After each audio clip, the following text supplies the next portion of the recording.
opened in 1972. Walter Dyett taught people like Nat King Cole, Minnie Riperton, Dinah Washington, Gene Ammons, Eddie Harris. He taught people like Bo Diddley. I mean, they called him the star maker, right? In 2008, we had the largest increase of students going to college in all of Chicago public schools, 41% increase. For 2 straight years, we had the largest decrease in arrests and suspensions. We also won the ESPN Rise Up Award. We beat up 400 other schools around the country as quality small schools that just needed help. And we won a $4 million renovation to our athletic facility. And the next year they phased the school out. And the question that we felt it coming, so we began planning for what we wanted Dyett to look like. The same thing you all were doing there. My responsibility before I became the director of Journey for Justice, I was a neighborhood organizer at an organization very much like Camden Save Our Schools and Camden Parents Union, called the Kenwood Oakland Community Organization, the oldest black grassroots group in the city. We've been around since 1965. As a matter of fact, we're the only black organizing group in the city with 3 million people. All right? Now, what we did is we went and we asked parents, if you could dream, what would you want for your child? It was a long process, but over the course of 3 years, we developed a world-class proposal, not just for Dyett, but for 6 of his feeder schools. We said, and we brought together parents, students, and educators at the same table, listening to each other, respecting each other, understanding that educators bring something to the table, parents bring something to the table, and so do students. All right? Now, through the process of engaging people, holding 6 town hall meetings, doing a petition drive, going door to door, we built up community demand for this school. But still, Chicago Public Schools, in a community that they want to gentrify, would not accept the community's proposal and canceled a public hearing at the last minute with no public notice. So on August 17th, 2015, in the middle of a thunderstorm, on Marcus Garvey's birthday, and when Marcus Garvey was taken away in 1927, he said, look for me in the whirlwind, look for me in the storm, look for me all around you, for my spirit will bring freedom to form. And on that day, 12 mothers and fathers, regular people, not no actors, excuse my incorrect people, not no actors, excuse my incorrect English, all the educators in the room, but not no activists, right? Mamas, grandmothers, all right, flanked by students and community members, launched the Dyett Hunger Strike. This hunger strike, now I want you to understand that a year ago, we made the district reopen the school, but they were trying to privatize it, which is why we went on a hunger strike.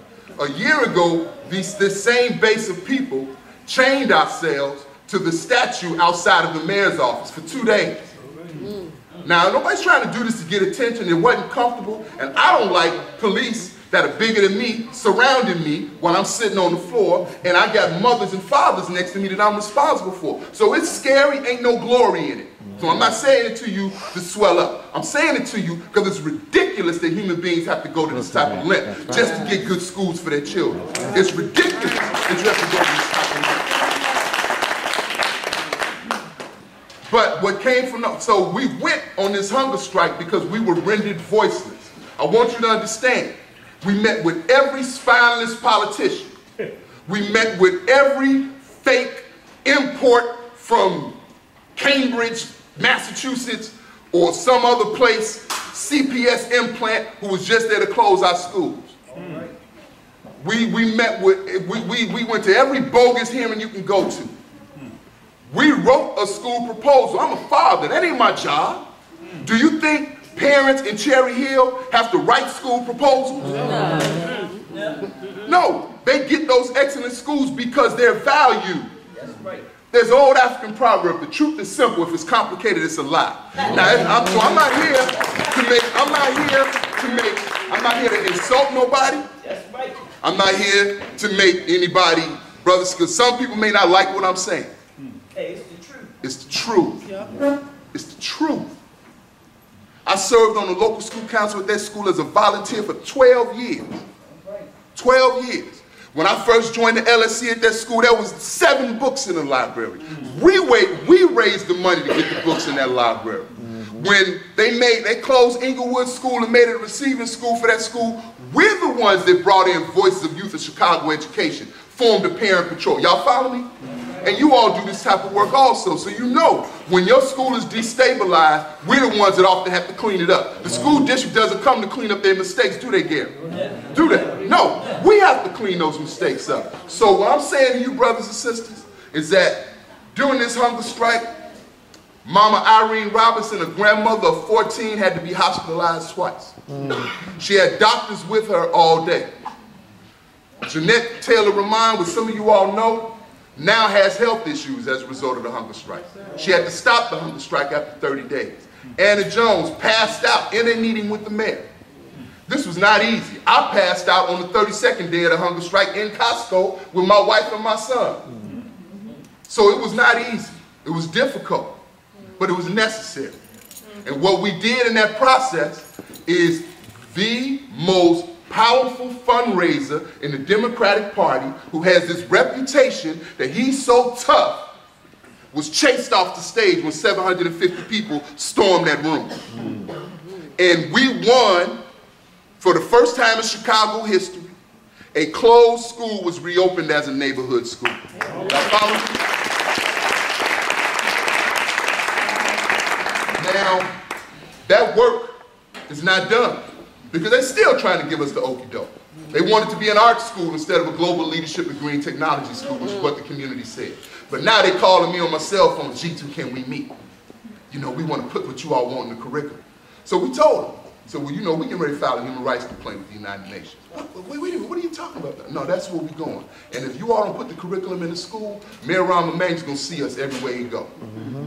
And so now they're calling me, they're trying to meet with our curriculum team. So we got some more behind the kick. I just want you to understand. But but the victory that we won as a community was extremely hard fought. And it taught me some very important lessons. It taught me what white supremacy feels like. Not white people, because I know some beautiful white people, so not white people, but a system of white supremacy.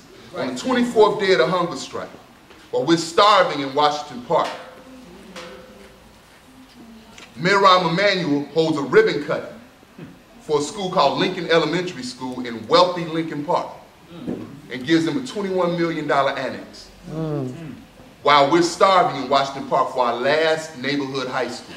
Wow. All right? That was a type of evil that I'm not used to. And so we're speaking different languages. Y'all follow me? They're looking at us through a particular lens. And I'm done trying to figure out why he's looking at me that way. I just got to break the lens. That's what time it is. And the same thing for you all. You know, but I'll move on. Some other things that I learned was the power of ordinary people. The power of ordinary people. They say all you need to make change is time, space, and will. That's all you need. And the will of these brothers and sisters, the discipline that we displayed, you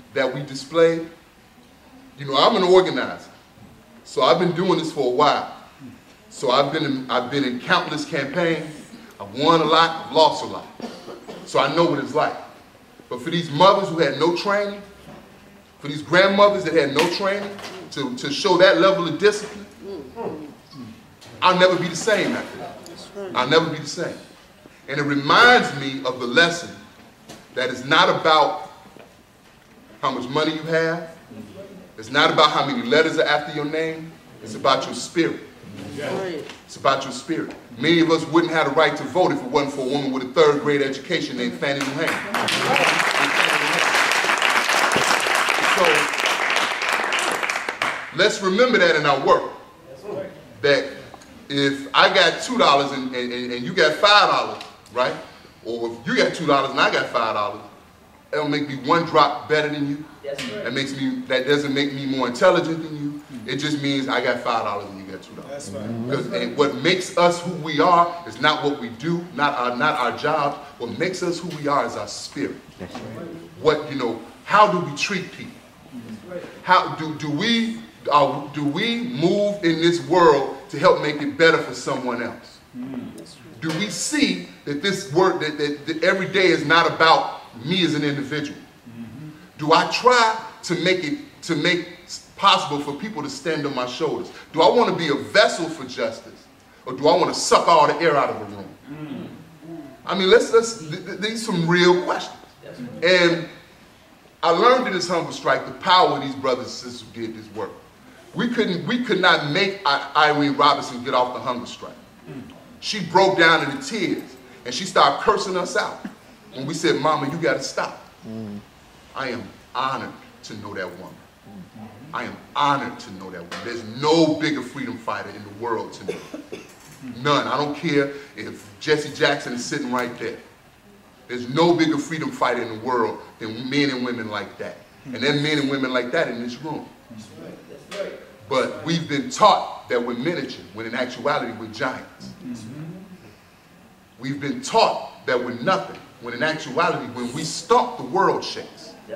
When we make our mind up and stomp, the world shakes. But we've been taught a lot of things that stop that from happening. I'm going to that in a second. And I can feel Rancha looking at me, so let me hurry up. All right. Now, the other piece that I think came from this, and I'm going to run through this real quick, is the ability to nationalize a local fight. We took a neighborhood fight and made it an international issue. Right. We didn't do it by ourselves. We worked through Journey for Justice, we worked through the Alliance to Reclaim Our Schools, and we were able to take a local fight and make it relevant in Istanbul, Turkey. Right? We were on the front page of the New York Times. A story in the hood, on the block, south side of Shop, what we call the low end. So it taught me a lot about our capacity as people in communities if we are networked and if we are organized and if we are bold. If we stop saying that we don't have the power to do things and realize we got the power to do everything, we just have to have the will to do it. When I look in the eyes of young people on 43rd Street, I owe them. I owe them. You know, my father, when I was 12 years old, and it was a gang war in my neighborhood, and one of my friends got killed, the men in my community built us a baseball field. I was 12. They cleaned out the vacant lot, they smoothed out the land, put some little rocks where the bases would be, and that was our baseball field. And I'll never forget that, because I felt loved. I felt protected. Our children deserve the same thing. Our children deserve the same thing. So, also it taught me the power, and I wanted to get to this, of community and labor relationships. There's a lot of history between teachers' unions and community organizations. Some good, some not so good.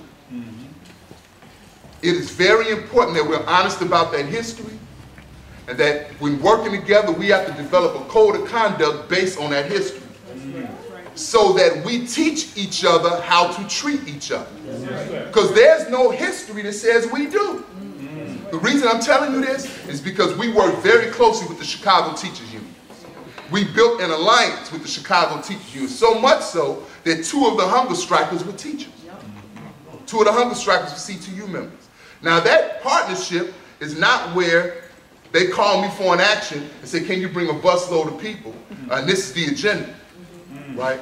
And it's also not where I call them and act like they're a blank check and say, "Well, man, can you give us $10,000 for this? Can you give us $5,000? Can you get us a bus for this? Can you do this? Can you do this? Can you do this?"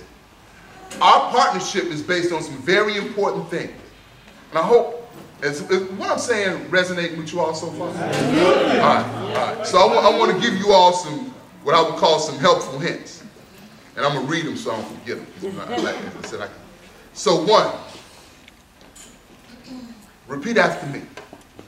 Community wisdom, and academic expertise, lead to school improvement. You need both. You don't have to say that. But you need both. And what happens is too often we blame teachers without realizing that the conditions in teaching are almost impossible now. And the schools that you went to as young people are not the